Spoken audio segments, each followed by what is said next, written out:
और एक मजे की बात देखो, ये दुबे जी की पार्टी के वहां के सांसद है, वो अजब आदमी है। वो कह रहे हम दलित हैं इसलिए हमें बुलाया नहीं गया। अरे चाचा, वहां तो 4000 लोग दलित और पिछड़े वर्ग की उन जातियों के लोग जो राम की पूरे संघर्ष यात्रा में राम जी के सहायक के तौर पर रही जो जातियां, क्या बिंद, क्या केवट, क्या मल्लाह, क्या निषाद, क्या वाल्मीकि, वो लोग गए और सबसे आगे बैठे। अवधेश बाबू अपनी लीला लिए चल रहे हैं, गजबे है भैया। खैर, मैं समझ सकता हूं मिल्कीपुर चुनाव जब से उनका बेटा हारा है तब से उनके लिए भी बड़ी मुश्किल हो गई। सपा में भी उनकी पूछ कम हो गई। पहले अखिलेश जी उनका हाथ नहीं छोड़ते थे, अब हाथ ही नहीं पकड़ रहे उनका। पहले छोड़ नहीं रहे थे हाथ, अब पकड़ ही नहीं रहे। तो चाचा गुस्सा नहीं होंगे कि इस बुढ़ापे में ये दिन देखना कि लड़कवा जो है वो एमएलए भी नहीं हुआ। अरे श्रीमती जी, कुछ तो सस्ता लो, बचत करो। नहीं श्रीमान जी, सब बढ़िया लो, रहने दीजिए। इसमें क्या खास बात है? थोड़े में ज्यादा स्वाद, यही तो है इसकी खास बात। वाह मामा, क्या स्वाद है। अरे मेरे राजा,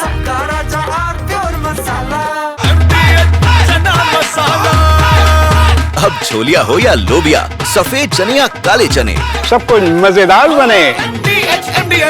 खैर हाजी नाजिम, मसला वही, जो लोग ये कहते थे कि राम भाजपा के नहीं, क्या आपसे विषय में मुस्लिम होने के नाते नहीं ले रहा, एक विचारक के नाते ले रहा हूं। वो लोग राम मंदिर पर इतना बड़ा पड़ाव आया आज, ठीक, उनके मुंह से एक स्वस्तिवाचन नहीं निकला, एक शुभकामना नहीं निकली, एक बधाई नहीं निकली, एक प्रसन्नता नहीं निकली। कैसे लोग यकीन कर लेंगे अब? हाजी नाजिम। हाँ अमिताभ जी देखिए, सुप्रीम कोर्ट की तरफ से जब ये फैसला आया था बाबरी मस्जिद को लेकर, तो देखिए सुप्रीम कोर्ट के फैसले के अनुसार यहाँ एक भव्य मंदिर बनकर तैयार हो गया। लेकिन सुप्रीम कोर्ट ने जो 5 एकड़ जमीन दी थी, आज भी वो इंसाफ के लिए तरस रही है। वो भी चाहती है कि वो भी एक आलीशान इसी तरीके से स्ट्रक्चर बन के पूरा तैयार हो जाए, लेकिन आज तक वो जमीन पूरी तरीके से खाली पड़ी है, कभी भी उस पर गौर फिक्र नहीं हुई। अब बल्कि और दूसरी बात ये रही, यहाँ मंदिर बन गया, फैसले के अनुसार बन गया, लेकिन आज वो जमीन अपने आप को इंसाफ के लिए तरस रही है कि 5 एकड़ जमीन मिलने के बाद भी वहां पे मस्जिद नहीं बन पा रही है। तो वो इंसाफ के लिए आज भी गुहार लगाए हुए वो सुप्रीम कोर्ट की तरफ भी देखते हैं कि हाँ जी, आपने तो मुझे बाबरी के नाम पे 5 एकड़ जमीन दे दी, लेकिन आज भी मैं अपनी जो अस्तित्व है उसको कायम करने के लिए आज भी लाचार हूं। तो ऐसा तो हो रहा है अमिताभ जी। लेकिन मैं ये कहना चाहता हूं कि यहाँ पर जिस तरीके का ध्वजारोहण हुआ है, तो देखिए यहाँ पर सभी नेताओं को देखिए अब सुप्रीम कोर्ट का फैसला स्वीकार करना चाहिए था। भाई हम लोगों ने तो फैसला स्वीकार करा था, और ये तो देखिए अयोध्या की वही पावन धरती है कि यहाँ पर देखिए मंदिर तो बनकर तैयार हो गया, लेकिन दूसरी जमीन आज भी अपने आप को दिखा रही है कि जी देखिए, अब जिस जमीन के लिए मेरे साथ ऐसा हुआ, तो आज मैं तो अपना अस्तित्व नहीं बचा पाई, लेकिन कोई जो नेता है जो मंदिर के उसमें मुबारकबाद नहीं दे पा रहे, तो उनको भी एक सीख देना चाहती है कि आप मुबारकबाद उनको दीजिए, और उसके साथ साथ जो 5 एकड़ जमीन बनी है उसके लिए भी देखिए कि मैं अपने आप बेजान हूं। जी ठीक है हाजी नाजिम साहब, एक जानकारी आपको दे दे, फिर प्रशांत जी के पास चलेंगे। ये जानकारी गांठ बांध लेना है, जिसे गांठ में हल्दी और चावल बांध लेते वैसे बांध लेना, हमेशा काम आएगी। धुन्नीपुर की 5 एकड़ जमीन आज ही बंजर नहीं पड़ी, वो आगे भी ऐसी ही पड़ी रहेगी। सुन लीजिए धैर्य से, बुरा लगेगा लेकिन सुन लीजिए, वो आगे भी उसमें कुछ नहीं होगा अगर वहां के कर्ता धर्ताओं के लक्षण यही रहेंगे। समझ गए? 1 रुपया लगाने वाला नहीं कोई, ऊपर से पैसे की बरसात होगी तब ईंटा जोड़ोगे। कोई वहां इन पहल करने वाला नहीं, सुप्रीम कोर्ट, हाई कोर्ट नहीं, अंतरराष्ट्रीय अदालत चले जाओ तो क्या हो जाएगा? जमीन दे दी कोर्ट ने, समाज तो आए आगे। अयोध्या का मंदिर ना उत्तर प्रदेश सरकार के 1 रुपया से बना, न भारत की सरकार से 1 रुपया गया उसमें। समझ गए ना आप नाजिम साहब? मस्जिद बने नहीं बने, सैकड़ों सालों तक ऐसे जमीन पड़ी रहे, उससे दूसरे को क्या लेना देना भाई? कैसे फर्क पड़ेगा? आप लोग मस्जिद बनाइए। इस देश का मुसलमान 100 रुपया दे और मंदिर से अच्छी मंदिर मस्जिद बना दीजिए, देश देंगे 100 रुपया? नहीं ना, दो ना, जुटाओ ना। 65 करोड़ ना ना ना ना ना, अभी रुक जाओ और सुनो, ताकि संपूर्ण वो जाले हटे। 65 करोड़ लोगों ने 1 रुपया से लेके और 20 करोड़ तक राम मंदिर में दान दिया। कितने नाजिम साहब? 65 करोड़।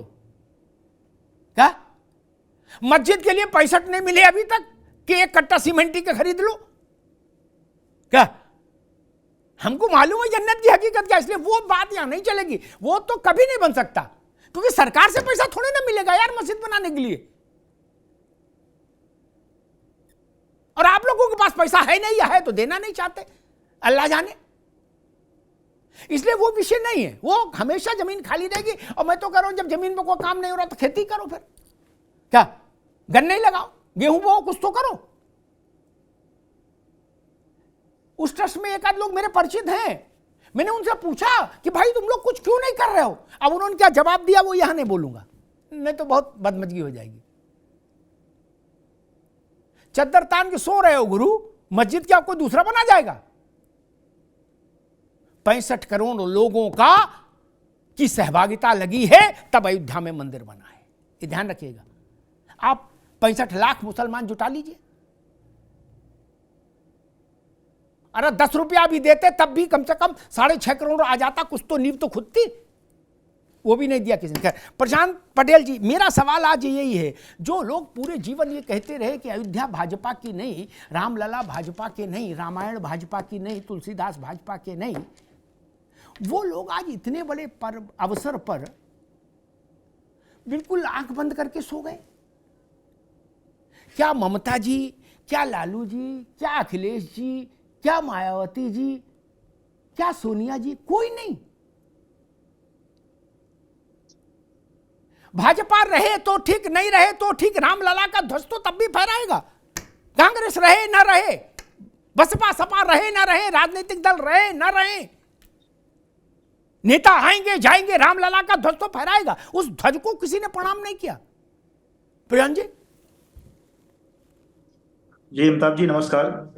भैया नमस्कार। देखिए, इन जो सारी पार्टियों को आपने नाम लिया है, टीएमसी, सपा, बसपा, कांग्रेस इत्यादि जो हैं, ये सारी पार्टियां तो लगातार राम मंदिर का विरोध करती रहीं, कोर्ट के माध्यम से भी करती रहीं, कोर्ट के बाहर भी विरोध करती रहीं।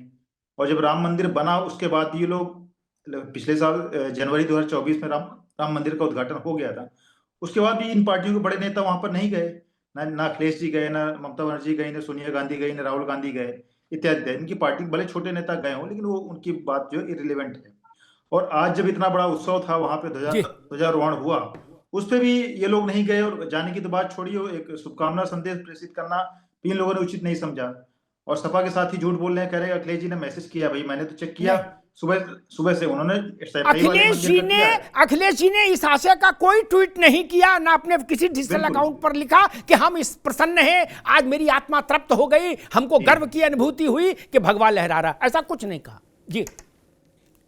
अखिलेश जी इतने छोटे दिल के व्यक्ति हैं कि आज ही के दिन वो सैफई वाले मंदिर का पोस्ट कर रहे हैं, जो कि एक प्राइवेट मंदिर है। ठीक है, वो कभी भी कर सकते थे, लेकिन अयोध्या राम मंदिर का उन्होंने कहीं कोई जिक्र नहीं किया, ना कल किया, ना आज किया, ना इनके ऑफिशियल समाजवादी पार्टी के ट्विटर अकाउंट पे है, ना उनके व्यक्तिगत ट्विटर अकाउंट पर कहीं भी है। तो अब इनके लोगों के दिल पे तो सांप लौट रहा है। और दूसरे हैं अवधेश प्रसाद जी, इन्होंने तो अपने आप को अयोध्या नरेश घोषित कर दिया था। बताइए कितनी बेशर्मी की बात है, अपने आप को नरेश कहते हैं, फिर कहते हैं हमें इन्विटेशन नहीं मिला। बताइए राजा को कभी इन्विटेशन दिया जाता है क्या? अगर वो अपने आप को राजा मानते, कहते राजा का तो पूरी जो उनका क्षेत्र सीमा, उसमें उनके स्वामी है, वो कभी भी जा सकते हैं। ये मुझे बता दें सपा के साथी अवधेश प्रसाद जी पिछले जनवरी 2024 से लेकर के आज जो है 25 नवंबर 2025 तक कितनी बार वहां पर राम मंदिर दर्शन करने गए हैं? किसी ने रोक लगा रखी थी क्या? वहां क्या कार्ड, क्या जाति प्रमाण पत्र किसी का देखा जाता है क्या? नहीं गए। लेकिन कहीं न कहीं बस चर्चा में बने रहने के लिए, अपनी जो हर बार दिखाने के लिए करेक्टर किस तरीके से आप हैं हिंदू विरोधी, और जानबूझ करके अपनी जाति को प्रदर्शित करने के लिए इस तरह की बातें करते हैं। भाई अयोध्या की जनता की सामान्य सीट से आप लड़े, तब क्या किसी ने आपको जाति देख के वोट दिया है क्या? सभी जातियों के लोगों ने वोट दिया था। अब शेड्यूल कास्ट सीट से तो जीत के आए नहीं, समान सीट से जीत करके आए। बार बार इसी चीज का प्रदर्शित करना, उसके बाद फिर जब चुनावी रिजल्ट आता है, बाद में आता है, कहते हैं कि ऐसा हो गया। तो ये सारे लोग जो है बार बार अपना कहीं के हिंदू जो विरोधी चरित्र दिखाते रहते हैं, और जब फिर चुनाव परिणाम आता है भी कहते हैं ऐसा बिहार में ये चीजें हुई, बिहार में इनका पीडीए फेल हो गया। आज अखिलेश यादव जी ने पीडीए का नाम लेना बंद कर दिया है।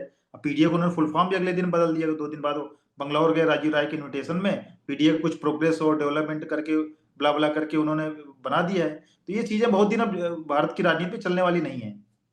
जी, उत्तर प्रदेश सरकार के एक अधिकारी हैं, आईएएस अधिकारी हैं, डॉक्टर हरिओम, गीतकार भी हैं और गायक भी हैं। उन्होंने इसी अवसर के लिए एक गीत लिखा, बड़ा मनोहारी गीत है, राम रसायन चखले प्यारे। और हमारे यहां हनुमान चालीसा में भी कहा गया है, राम रसायन तुमरे पासा सादर तुम रघुपति के दासा। ये राम रसायन क्या है? राम रसायन चखले प्यारे, इसका क्या मतलब है? ये उन लोगों के लिए भी प्रश्न है जो रामलला के मंदिर के दर्शन करने का समय नहीं निकाल पाए, दुनिया भर में भ्रमण कर रहे हैं। पहले कहते थे जब मंदिर बन जाएगा, अभी कोर्ट का लफड़ा है इसलिए नहीं जाते हैं, कोर्ट का मामला है। हालांकि कोर्ट में दर्शन से रोक नहीं थी दर्शन पर। 22 जनवरी 2024 से तो मंदिर है। यतिमा सब जगह घूम रहे हैं नेता, गली गली जा रहे हैं, कूचा कूचा जा रहे हैं, रामलला का दर्शन नहीं कर रहे। आप राम रसायन से विरोध रखेंगे और भारत में राजनीति करेंगे, यह बात मेरी समझ में नहीं आती। यहां भारत के तो प्राण में राम है, आप प्राण तत्व से विमुख होके देह को कैसे साधेंगे? अगर भारत को देह मान लें तो राम उसका प्राण तत्व है, तो राम प्राण तत्व से विमुख होके देह को कोई कैसे साध सकता है? यतिमा अमिताभ जी, देखिए आप जो बात कर रहे हैं वो बिल्कुल बहुत अच्छी तरह वो लोग जानते हैं कि राम का नाम लेकर उनका कुछ भी हल निकलने वाला नहीं है। उसका कारण ये है कि अभी एक यात्रा चली, पीडीए इन्होंने बनाया, उस यात्रा ने उस पीडीए को ध्वस्त कर दिया। 10 दिन की उस यात्रा में किसी की कोई जाति नहीं थी, सिर्फ राम के नाम पे लोग चल रहे थे, सिर्फ सनातन के नाम पर लोग चल रहे थे। जो व्यक्ति, आप राम रसायन की जिस तत्व की आप बात कर रहे हैं अमिताभ जी, जो व्यक्ति प्रभु के चरणों में बैठकर नतमस्तक होकर उनसे कुछ सीख नहीं सकता, आत्मसात नहीं कर सकता, वो रामद्रोही होने के अलावा कुछ भी नहीं हो सकता, और वो भारत की आत्मा को तो कभी समझ ही नहीं सकता। यहाँ जब कुंभ होता है तो दलित नहीं होता, वहां सिर्फ भक्त होता है, वहां वो सिर्फ श्रद्धालु होता है जो माँ गंगा में अपने आप को अर्पित करके एक डुबकी लगाकर अपना पुण्य अर्जित करने के लिए जाता है।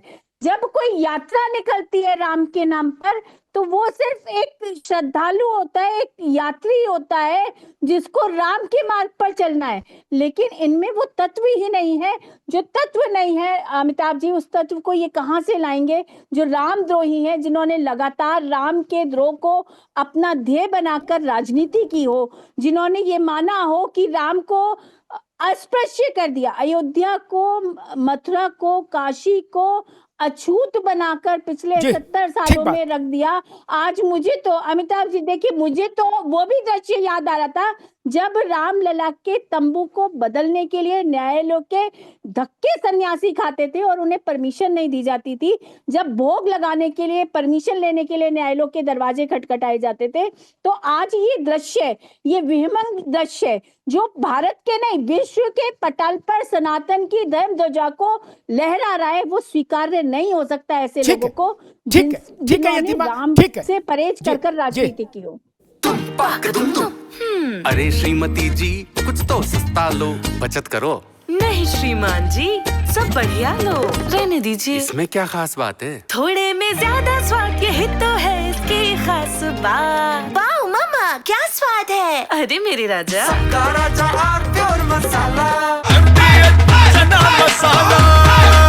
अब छोलिया हो या लोबिया, सफेद चने या काले चने, सब कुछ मजेदार बने।